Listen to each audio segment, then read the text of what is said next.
Hey, Frog fans, from Waco, we have a final. TCU wins 16-9 against Baylor Bears. And of course, Wes, anytime TCU beats Baylor, it's a good season. It's always a good thing. And right now, a good win is a good thing. We'll take it. We'll take it. I tell you what, Frogs go into half up 9-6. Baylor comes out, is able to kick a field goal, but TCU ends up winning. And a mistake-free day for the Frogs, up 3 on the turnovers. But the story of this game was defense. Story of defense. Defense played magnificently, and they kept rising to the occasion. Every time it looked like Baylor was starting to mount something, defense would rise up and stop it. And you can't complain about them. They did a great job. Excellent job. Let's talk a little bit, though, about backup quarterback play. We started off with Michael Collins, our second-string quarterback of the day. He goes down injured in the first half. Grayson Molstein comes out and does a pretty good job leading the Frogs to this victory. Yeah, overall, he was 11 of 15 for 137 yards. Not bad. 1 touchdown. That beautiful one to Jalen Rager. It's gorgeous. But he had some rushing yards as well. Not a lot, but 10 yards. But Emery DeMercado came out today and was our leading rusher for 60 yards. In fact, DeMercado pretty much had the entire load the second half. Found out both Anderson and Shewa Lunalawa, were injured in the first half. Both of those did not play in the second half. Collins was seen on crutches as well. Ty Summers went out. A lot of injured Frogs in this game. It doesn't bode well, obviously, going into the last game of the season against Oklahoma State. But DeMercado comes out, handles the load very well, had a couple of touches there. Looked like he was going to break it open, but very exciting half for the young man. Yeah, he actually looked pretty darn good today. And not that he hadn't looked good the rest of the season, but he got more chances to show what he can do today.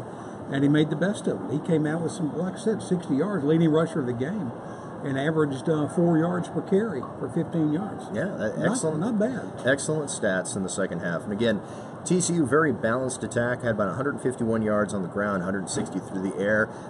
Big stat of this game that hasn't really gone our way all year long is the time of possession. Oh my gosh, we had 34 minutes and 9 seconds of possession.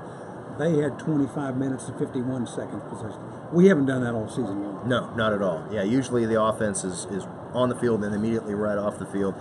This time the offense, even though there was only 16 points scored on the board, there were some pretty prolonged drives. Did end in punts. Talk about punting. Adam Nunez comes back, looking pretty good on the punt. Oh, he looked fantastic. He played some couple of really good punts out there. He had good distance. I don't see a stat on his punting, but overall it was pretty good. We've missed him. Where's he been?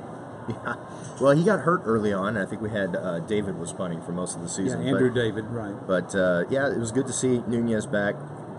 If I said earlier mistake-free football, if there was one critique of this particular game outside of offensive non-production in certain areas, was the special teams. We have a point after attempt, had a couple of boneheaded mistakes on punt return and punt coverage. But overall, TCU comes into Waco needing the last 2 games of the season in order to become bowl eligible. This was senior day for the Baylor Bears. Plus, Baylor only needed this game to be able to go to a bowl game. So there was a lot on the line for Baylor. TCU coming in didn't look like they were going to have the momentum, especially after what happened in West Virginia, but got the job done today and did it in a mistake-free way. Yeah, you know, when your backs are against the wall, and this team tends to perform the best when their back's against the wall, and you couldn't have your back against the wall any more than we did today coming into this game. So we got our work cut out for us next week, and we come away next week with a victory, which we could do.